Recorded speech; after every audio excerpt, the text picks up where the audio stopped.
La journée débute comme elle a commencé hier. Il a plu énormément toute la nuit. Là, j'attends que ça se calme un petit peu. Ça devrait se calmer dans une heure ou deux, donc aux environs 8-9 heures. À ce moment-là, je vais défaire le camp et puis descendre à une auberge qui s'appelle Stay at Tuatara. Désolé, j'ai une serviette ici qui pend, ça me protège de la pluie. C'est quand je disais que ma bâche coule, elle coule vraiment. Donc, ça absorbe l'eau qui coule ensuite en dehors du hamac. Petite trouvaille temporaire. Demain, j'ai ma nouvelle bâche.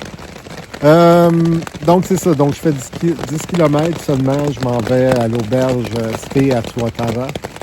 Et ensuite, j'ai une petite fête d'anniversaire d'un des membres de notre family.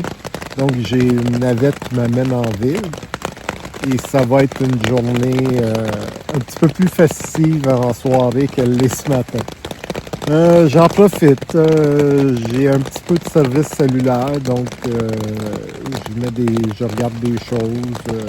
Je passe le temps là. J'ai encore 2-3 heures à passer dans la map. Je vous laisse là-dessus. Puis si la météo le permet, ben je prendrai des prises de vue sur la piste. Je vous dis à plus tard. La pluie vient d'arrêter juste à temps pour prendre cette prise de vue. Je descends en vallée en bas, là, en avant. Ce matin, quand j'ai défait mon campement, j'ai pris soin de tout amener le matériel dans l'abri.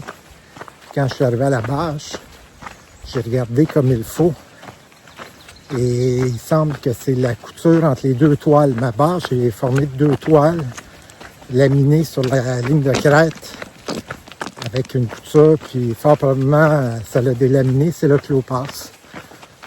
Je vais donc arranger ça quand j'aurai terminé la Haïti. Je vais prendre l'autre bâche parce que je ne prendrai pas de chance à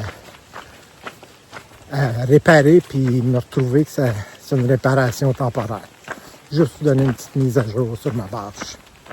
Addendum aux vidéos d'avant.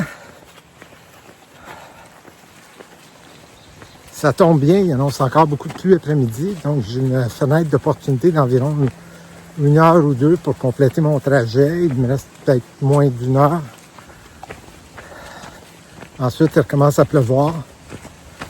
Comme j'ai l'anniversaire de Flintstone ce soir, avec une navette qui me ramène à Duncannon, puis qui me ramène à l'auberge, ça tombe bien. Ça ne donne rien d'aller tomber sous le déluge, marcher. Donc, des fois, il faut savoir être un petit peu opportuniste sur la piste. Puis, saisir les moments qui se présentent côté météo, puis de les agencer avec ce qu'on a comme agenda personnel de marche et de rencontres dînatoires, tiens. Je vous dis bonne journée. On va sûrement se revoir juste à l'auberge. Désolé, il va y avoir des bruits d'auto qui passent sur la route en arrière, en fait en avant de moi. Je suis à Stay at Tuatara. C'est comme vous le voyez, un embryon d'auberge. C'est pour ça que j'ai mis auberge entre guillemets. C'est une espèce de tente campement dans laquelle il y a des lits de camp. Ça fait la job, ça coûte pas cher. Et puis, comme c'était temporaire, mais qu'il n'y a plus énormément, c'est là où je passe la nuit. Il n'y aura pas de fête d'anniversaire de Flintstone. En fait, il y en a une, mais on ne pourra pas être présent, moi, Young Legs et Comet, parce qu'il y a tellement plu que les routes sont inondées. Donc, il y a des routes de fermées. On ne peut pas se rendre à Duncannon en bas de 2 heures de route, ce qui prend habituellement une demi-heure, 45 minutes. Donc, on va sauter, puis on va sauter l'occasion, on se reprendra. Là-dessus, je vais fermer la journée. On va descendre juste dans le village qui est pas loin, aller manger et puis revenir se coucher. Je vous souhaite une bonne nuit. Moi, j'ai faim. On attend que Comète soit terminée de prendre sa douche. Puis, comme je disais, je me répète, descendre. Je vous souhaite bonne nuit.